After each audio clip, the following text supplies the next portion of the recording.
അത് മിഥുനേട്ടന്റെ മനസ്സിനോട് തന്നെ ചോദിക്കേ. ചോദിച്ചായിരുന്നു. അത് മേഘന എന്ന് മന്ത്രിച്ചോണ്ടിരിക്കുക.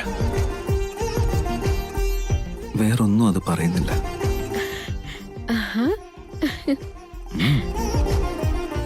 അതുകൊണ്ടാ കണ്ണ് നിറച്ചൊന്ന് കണ്ടിട്ട് പോവാന്ന് കരുതി.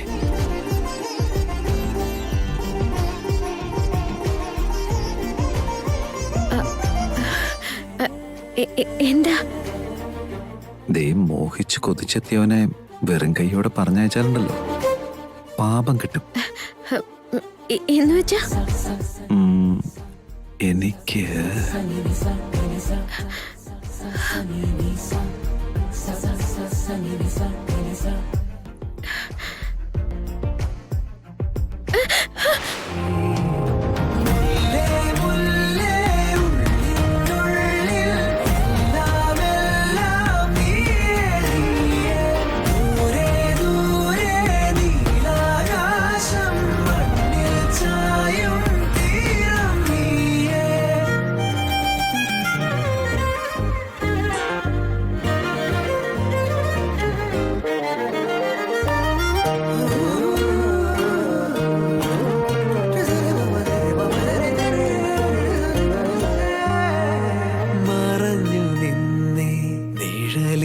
തിരിയിലായി മൊഴിയാലെ നിന്നെ അറിയവേ പറഞ്ഞതെല്ലാം നിലവിൻ ലിപികളാൽ ഉയിരിന്റെ താളിൽ എഴുതി ഞാൻ.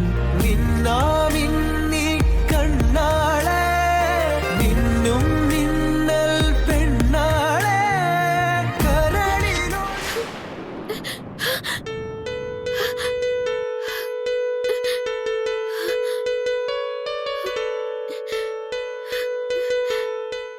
സ്വപ്നായിരുന്നോ?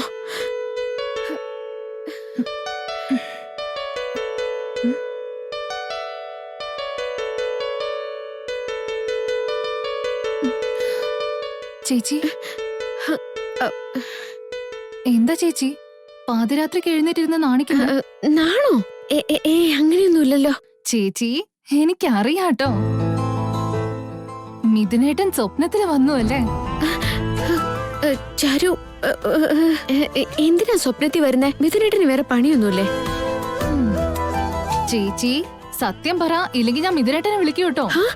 മിഥുനേട്ടൻ എന്തിനു വിളിക്കണം? പിന്നല്ലാണ്ട് ചേച്ചി എന്തായാലും സത്യം പറയില്ല. അപ്പൊ മിഥുനേട്ടനോട് ചോദിക്കട്ടെ എന്റെ ചേച്ചിയുടെ സ്വപ്നത്തില് വന്നോന്ന്.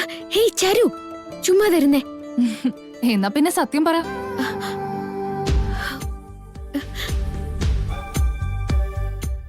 അതെ ചാരു, മിഥുനേട്ടൻ സ്വപ്നത്തില് വന്നിരുന്നു. വന്നിട്ട് എന്താ ചെയ്ത്?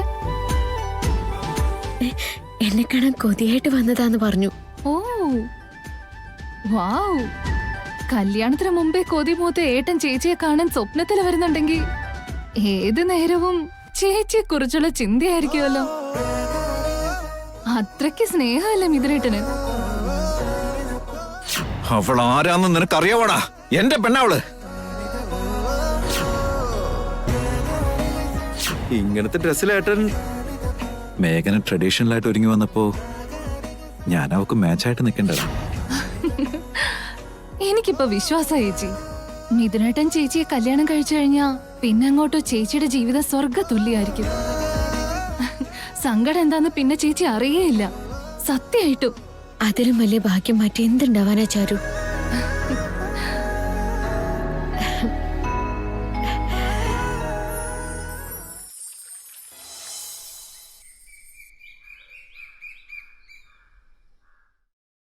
നിതിൻ,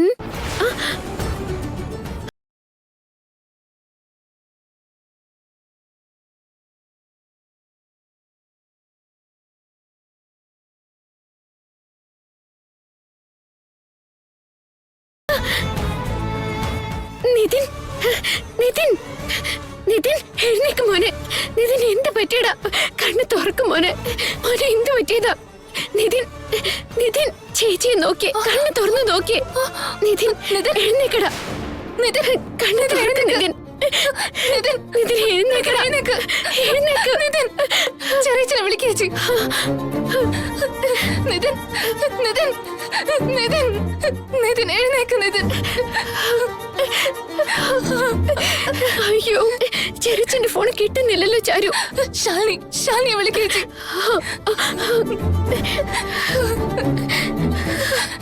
നിതിൻ എഴുന്നേക്ക് നിതിൻ. നിതിൻ നിതിൻ നിതിൻ. അവളും ഫോൺ എടുക്കുന്നില്ല ചാരു. എന്താ ചെയ്യാൻ? മിഥുനേട്ടൻ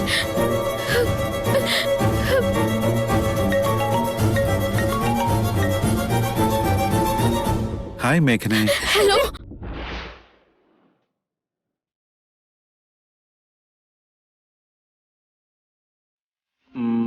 മേഘനെ, ഒരു 10 മിനിറ്റിനുള്ളിൽ ഞാൻ അവിടെ എത്തിക്കോളാം. താൻ ടെൻഷൻ അടിക്കാതിരിക്കെ. നമുക്ക് ഹോസ്പിറ്റലിലേക്ക് കൊണ്ടുപോവാം. ശരി മിഥുനേട്ടാ. നിതിൻ എഴുന്നേക്ക് നിതിൻ.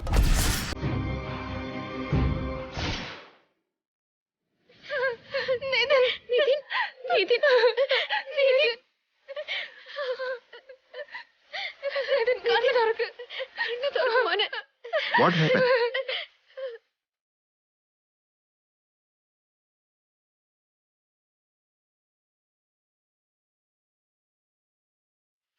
സിസ്റ്റർ, എമർജൻസിയിലോട്ട് കൊണ്ടുപോകും. Okay sir.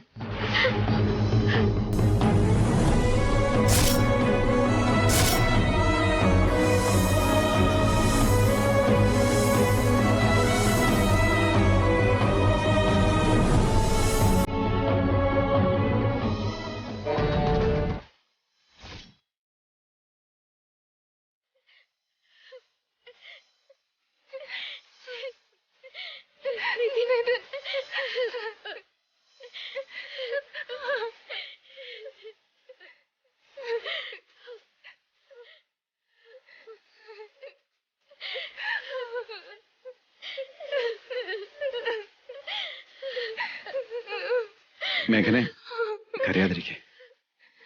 നിതിനൊന്നും സംഭവിക്കില്ല. ഞാനല്ലേ പറയുന്നേ. എന്ത് ചെയ്തിട്ടായാലും നിധിനെ തിരിച്ചു കൊണ്ടുവരേണ്ടത് എന്റെ കടമ കൂടിയാ. പ്ലീസ്, നിങ്ങൾ കരയാതിരിക്കെ. മേഘനെ, തന്റെ ചെറിയമ്മയും ചെറിയച്ഛനെ വിവരം അറിയിച്ചോ? അറിയിച്ചു മിഥുനേട്ടാ. വരുന്നുണ്ടെന്നാ പറഞ്ഞ്.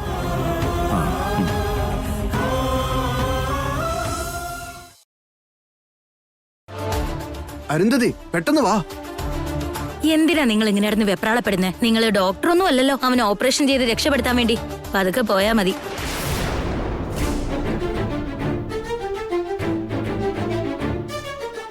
മോളെ ചാരു, ചെറിയച്ഛ, നിതിൻ ബോധം കെട്ട് വീണ ചെറിയച്ഛ.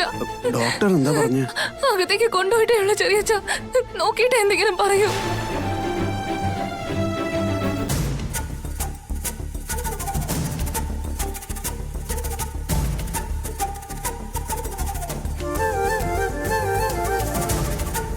മേഘന എവിടെ മോളെ?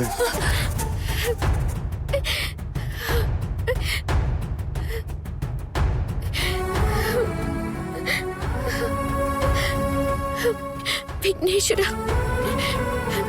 ജനിച്ചു വളർന്ന സ്വന്തം വീടും ഓർമ്മകളെ തളം കെട്ടി നിൽക്കുന്ന ഗ്രാമവും എന്റെ ജീവനായ അപ്പൂപ്പന്റെ അസ്ഥിത്തറയും എല്ലാം ഉപേക്ഷിച്ച് ഞാൻ ഇവിടേക്ക് വന്നത് എന്റെ നിതിനെ രക്ഷിക്കാൻ വേണ്ടിയാ. അത് നിനക്കും അറിയാലോ. ഇന്ന് അവൻ ബോധം കെട്ട് വീണു. ഇനി എനിക്ക് അവന്റെ നിഷ്കളങ്കമായ മുഖം കാണാൻ പറ്റുമെന്ന് പോലും അറിയാൻ കഴിയാത്ത അവസ്ഥ. കളങ്കം എന്താണെന്ന് അറിയാത്തൊരു പാവം കുഞ്ഞാണവൻ. ജീവിതം എന്താണെന്ന് അവൻ അറിഞ്ഞിട്ടില്ല. എന്റെ മോനെ കാത്തോളണേ ഭഗവാനെ. അവന് പഴയതുപോലെ തന്നെ എനിക്ക് തിരിച്ചു തരണം. നീ മാത്രമേ ഞങ്ങൾക്ക് ആശ്രയമുള്ളൂ.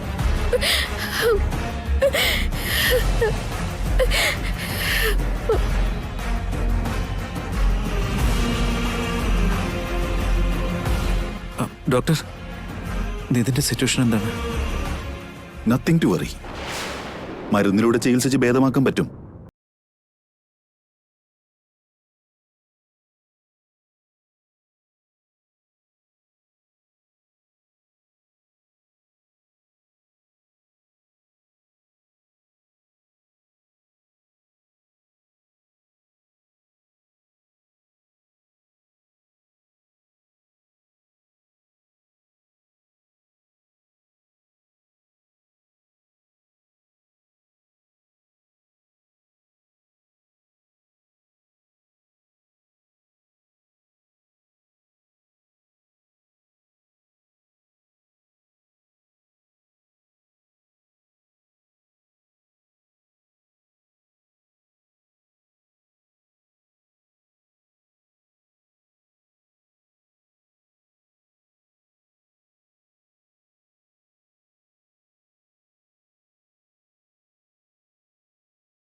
ഈ ജന്മം മുഴുവൻ തന്നാലും മിഥുനേട്ടനോടുള്ള കടപ്പാട് തീരില്ല. മേഘനെ, എന്താ ഇതൊക്കെ? സത്യം മിഥുനേട്ട, സമയത്ത് മിഥുനേട്ടൻ ഇവിടെ എത്തിയില്ലായിരുന്നെങ്കിൽ എനിക്ക് ഒറ്റയ്ക്ക് ഒന്നും ചെയ്യാൻ കഴിയില്ലായിരുന്നു. എന്റെ നിതിന് വലതും പറ്റിയിരുന്നെങ്കിൽ മേഘനെ, ഇന്നെനിക്ക് എന്റെ നിതിൻ മോനെ ജീവനോട് തിരിച്ചു കിട്ടിയത് മിഥുനേട്ടന്റെ കാരുണ്യം കൊണ്ട് മാത്രം. താങ്ക്സ് മിഥുനേട്ട. ഇങ്ങനെ താങ്ക്സ് പറയാൻ മാത്രം അത്രയ്ക്ക് അന്യനാണോ ഞാൻ?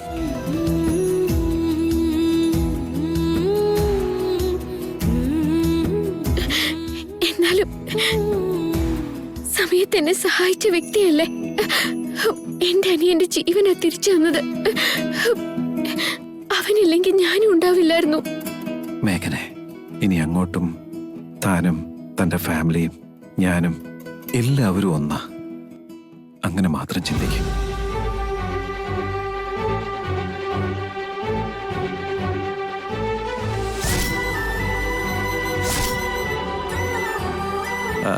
ഇതൊരു സഹായമായിട്ടൊന്നുമല്ല ഞാൻ ചെയ്തേ.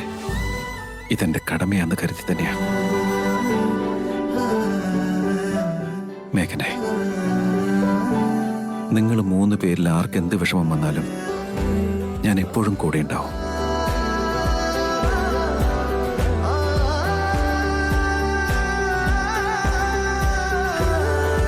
നിതിന്റെ ഹെൽത്ത് മാത്രമല്ല, ഇനി അങ്ങോട്ട് നിങ്ങളെ 3 പേരെ ആര് വിഷമിപ്പിച്ചാലും ഏത് ആപത്ത് നിങ്ങൾക്ക് നേരിട്ടാലും അവയെല്ലാം എന്നെ കടന്നിട്ടേ നിങ്ങൾക്കരികിലെത്തൂ.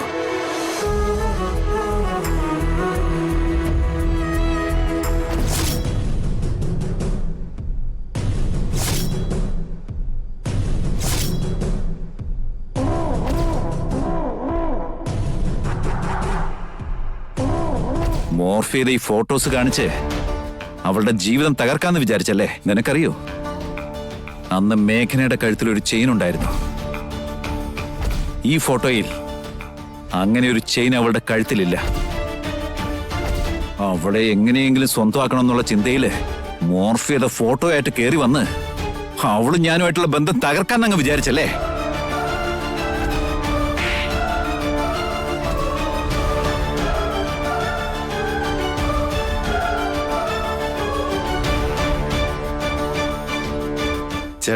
ചേട്ടൻ എന്തായി കാണിക്കുന്നേ?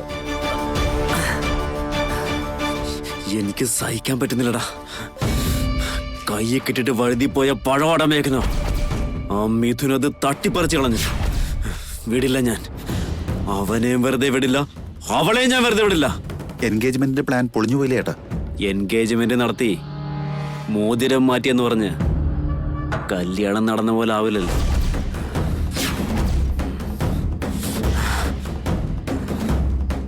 ആ കല്യാണം നടക്കില്ല, നടക്കാൻ ഞാൻ അനുവദിക്കില്ല. ഞാൻ മോഹിച്ച മേഘനയെ ആ മിഥുൻ അനുഭവിക്കാൻ ഞാൻ വിടില്ല. മൂർഖൻ പാമ്പിനെ അവൻ നോവിച്ചത് അവന്റെ അന്ത്യം ഞാൻ കണ്ടിരിക്കും. എന്നിട്ട് മേഘനയെ ഞാൻ സ്വന്തമാക്കും.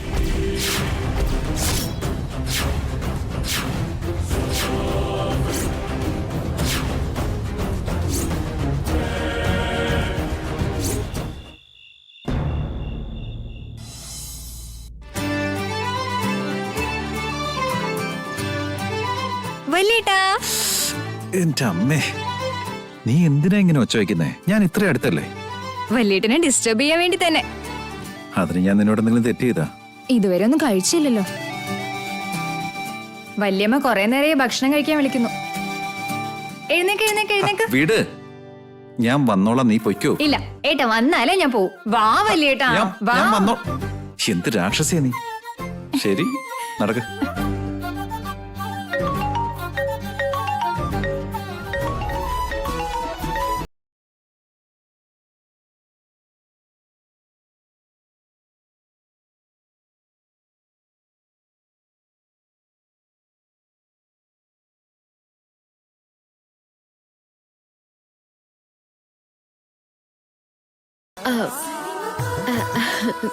നീയോ? സഞ്ജു പ്ലീസ്. നിക്ക്. എന്റെ അടുത്തിയമ്മേ, വല്യേട്ടനോട് മാത്രമേ സംസാരിക്കുകയുള്ളൂ, ഞങ്ങളോടൊന്നും വേണ്ടില്ല. അങ്ങനെയൊന്നുമില്ല സഞ്ജു. എന്താ ഈ സമയത്തൊരു വിളി? എടി ഫോണിങ്ങിതാ. എന്താ എടുത്തിയമ്മേ, എന്റെ വല്യേട്ടനെ വല്ലാതെ മിസ് ചെയ്യുന്നോ? അതുകൊണ്ടൊന്നല്ല. എന്നുവെച്ചാ എന്റെ വല്യേട്ടനെ ഒട്ടും മിസ് ചെയ്യുന്നില്ലെന്നോ? അങ്ങനെയല്ല സഞ്ജു. പിന്നെ എങ്ങനെയാണാവോ? എന്റെ വല്യേട്ടൻ ഇവിടെ ഏത് നേരം ഏട്ടത്തിയുടെ പേരും ജപിച്ചുകൊണ്ടിരിക്കുക. ഏട്ടത്തിയമ്മയാണെങ്കിൽ ഓർക്കുന്ന പോലും ഇല്ല. ഓർമ്മ വന്നതുകൊണ്ടല്ലേ ഇപ്പൊ ഞാൻ വിളിച്ചത്. എന്നുവെച്ചാ അപ്പൊ എന്റെ വല്യേട്ടനെ മറന്നു നർത്തം. മറന്നാലല്ലേ ഏട്ടത്തി ഓർമ്മിക്കേണ്ടി വരിക. സഞ്ജു പ്ലീസ് എന്നെ ഒന്ന് വെറുതെ വിട്. എടി ഫോണിങ്ങിതാ. ഏട്ടാ, വല്യേട്ടാ.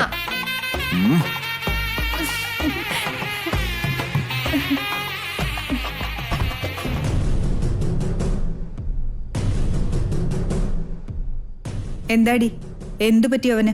ഏയ് ഒന്നുമില്ല അമ്മേ. ഫോണിലാരായിരുന്നു? ഓ അതോ, മേഘന എടുത്തി ഏട്ടനോട് സംസാരിക്കുകയായിരുന്നു. ഞാൻ ചുമ്മാ ഒന്ന് കളിപ്പിച്ചതാ.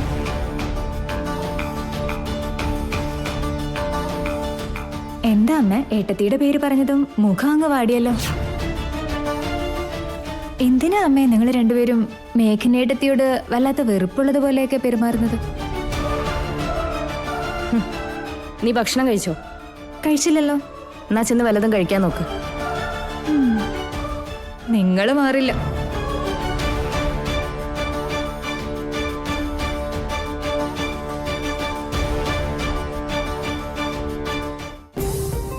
മേഘനെ, കുറെ നേരമായല്ലോ ഞാൻ എന്തിനാ വിളിച്ചതെന്ന് ചോദിക്കുന്നത്. താൻ എന്താ ഉത്തരം പറയാത്തെ? അത് പിന്നെ എന്താ എന്റെ ശബ്ദം കേൾക്കാൻ തോന്നിയോ? താങ്ക്സ് പറയണമെന്ന് തോന്നി.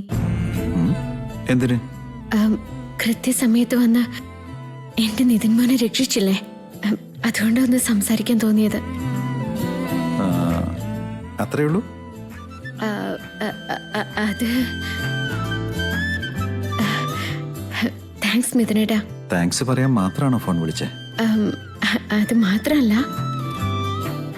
പിന്നെന്താ, വേറെന്തെങ്കിലും ഉണ്ടോ? പറയടോ.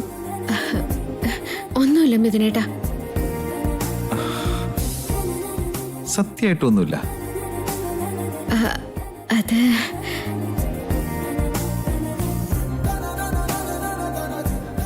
തനിക്കെന്തോ പറയാനുണ്ട്, പക്ഷേ പുറത്തേക്ക് വരുന്നില്ല അല്ലേ? മിഥുനേട്ടൻ. ആ, അതേട്ടൻ ഏട്ടന് പറയടോ. ഉറങ്ങുന്ന സമയത്ത്. ആ, ഉറങ്ങുന്ന സമയത്ത്? ഉറങ്ങുമ്പോ സ്വപ്നത്തിൽ വന്നായിരുന്നോ? ചേച്ചി, ഞാൻ പിന്നെ വിളിക്കാം മിഥുനേട്ടാ. മേഘന,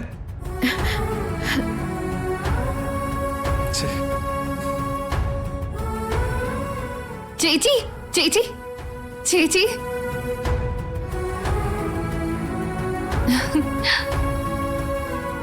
ചേച്ചി ഇവിടെ ഉണ്ടായിരുന്നോ? ഞാൻ മുറ്റത്ത് മുഴുവനും ചേച്ചിയെ തപ്പി നടക്കുമായിരുന്നു. എന്താ ചാരു, നീ എവിടെ പോയതാ? അമ്പലത്തില്. ദാ പ്രസാദം വാങ്ങിച്ചോ. എന്നാ ചേച്ചി? അമ്പലത്തിലോ? ഇന്ന് ഏകാദശിയാണത്രേ. അമ്പലത്തിൽ പോയി പ്രാർത്ഥിച്ചാ നമ്മുടെ ആഗ്രഹങ്ങളൊക്കെ നിറവേറുമെന്നാ. അതുകൊണ്ട് നാളെ ചേച്ചിയുടെ കല്യാണം കഴിയുമ്പോ മിഥുനേട്ടന്റെ വീട്ടിലെ ചേച്ചിക്ക് നല്ലൊരു ജീവിതം ഉണ്ടാവണമെന്ന് ഞാൻ ദൈവത്തോട് പ്രാർത്ഥിക്കാൻ പോയതാ.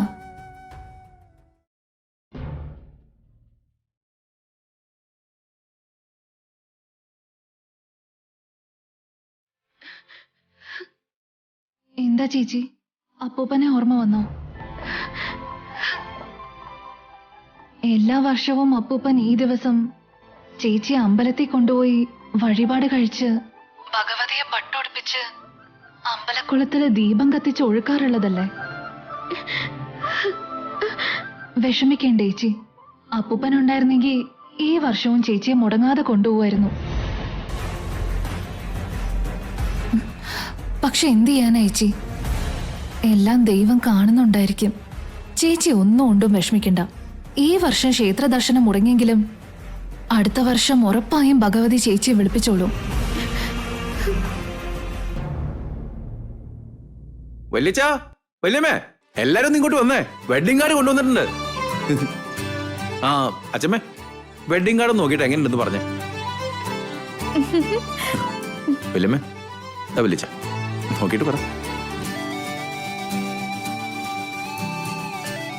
അച്ഛമ്മേ, എങ്ങനെയുണ്ട് അച്ഛമ്മേ? എനിക്ക് ഈ നിറം ഒത്തിരി ഇഷ്ടായി. സൂപ്പർ ആയിട്ടുണ്ട്. എന്റെ മിഥുന്റെ ക്ഷണപത്രം ആകുമ്പോ അത് വേറെ ലെവലായിരിക്കണം.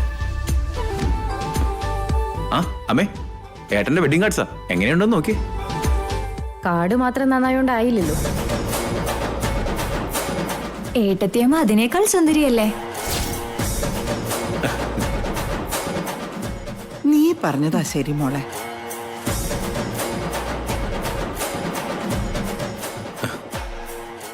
വെല്ലിച്ച, കാർഡ് എങ്ങനെയുണ്ട്? ഇഷ്ടായോ? വെല്ലിച്ചൻ വിചാരിച്ച പോലെ തന്നെ ഉണ്ടോ?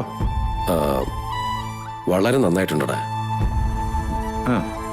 അതിരിക്കട്ടെ, കാർഡ്സ് കൊള്ളാന്ന് പറഞ്ഞതൊക്കെ ഓക്കെ, പക്ഷേ ഇതെന്താ വെല്ലിച്ച? എന്തോന്നാടാ? ഏയ് ഒന്നുമില്ല വെല്ലിച്ച, മിഥുനേട്ടന്റെ കല്യാണം, നന്ദൻ ഗ്രൂപ്പ് ഓഫ് കമ്പനീസിന്റെ MD-യുടെ കല്യാണമല്ലേ. ഇത് എത്ര ഗ്രാൻഡായി നടത്തേണ്ടതാ. ഇപ്പൊ നമ്മൾ ഗ്രാൻഡായിട്ട് തന്നെയല്ലേ നടത്തുന്നേ. ജീവിതത്തിൽ ഒരു മെമ്മറബിൾ ഡേ ആയി ഇതെന്നും ഓർമ്മയിൽ തങ്ങി നിൽക്കണ്ടേ? എടാ, കല്യാണം ഒരു ചെറിയ കാര്യമൊന്നുമല്ല. അതാർക്കും മറക്കാനും ആവില്ല. അത് എനിക്ക് അങ്ങനെയൊന്നും തോന്നുന്നില്ല വല്യമ്മേ.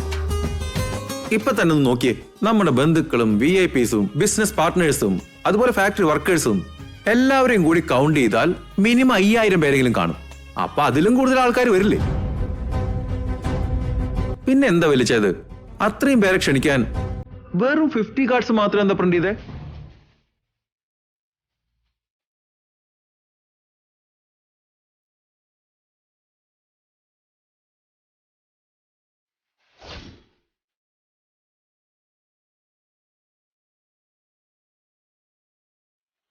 എന്താ വലിച്ചൊന്നും പറയാത്തെ? എന്താ കാര്യം? എന്താണെന്നാ പറയണ്ടേ? അല്ല, കാര്യം എന്താണെന്ന് നിനക്കറിയാഞ്ഞിട്ടാ?